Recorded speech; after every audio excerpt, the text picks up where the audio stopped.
porque a gente vai continuar falando sobre essa primeira parte, essa primeira manhã do julgamento do ex-presidente Jair Bolsonaro e mais 7 réus, aqui com o advogado criminalista, doutor Matheus Araújo. Doutor, a gente foi a Brasília, ouviu muitos os relatos do que aconteceu e também dos bastidores com os nossos repórteres.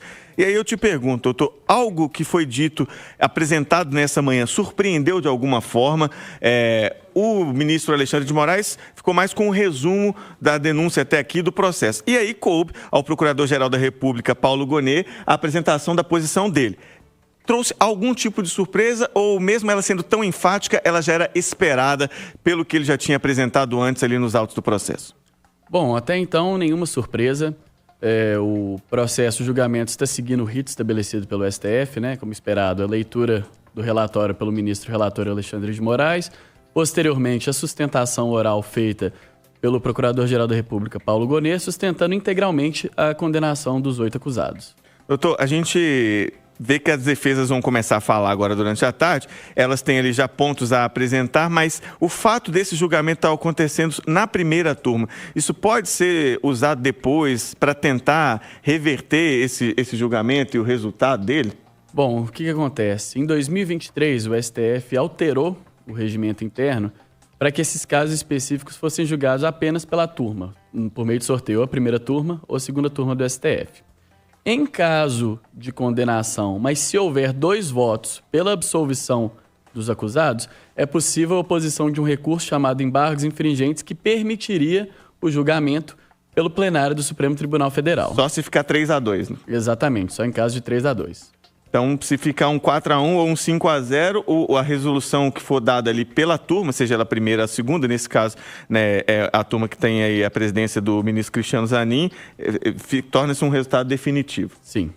Há previsão de quando esse julgamento pode ser encerrado, doutor? Porque hoje é só o início, né? A gente teve sessão extraordinária marcada para poder agilizar, mas dá para determinar um prazo ou isso ainda está muito no estágio inicial? O julgamento, se eu não me engano, foram 5 datas designadas pelo STF. Então, hoje foi ouvido o Procurador-Geral da República.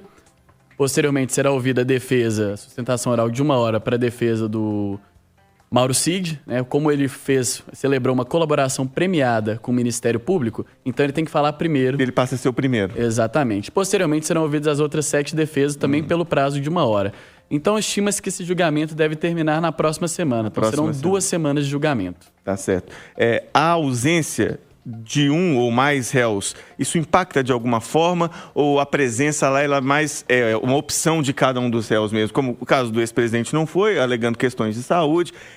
A ida ou não tem algum impacto para o julgamento, doutor? Não. A opção do réu comparecer ou não ao seu julgamento fica a critério dele. Não existe nenhum impacto. Não existe nenhum impacto para o processo. E para a gente fechar esse nosso papo, doutor, pelo que foi lido até aqui, pelo que foi apresentado, dá para a gente dizer o que vai acontecer nesse julgamento? Tem algum tom que já foi ali estabelecido ou ainda é muito no início para a gente dizer qual pode ser o resultado do julgamento? É complicado nessa fase inicial dizer qual vai ser o julgamento. Existem muitas possibilidades. É possível a condenação total, a condenação parcial, a absolvição em relação a alguns crimes.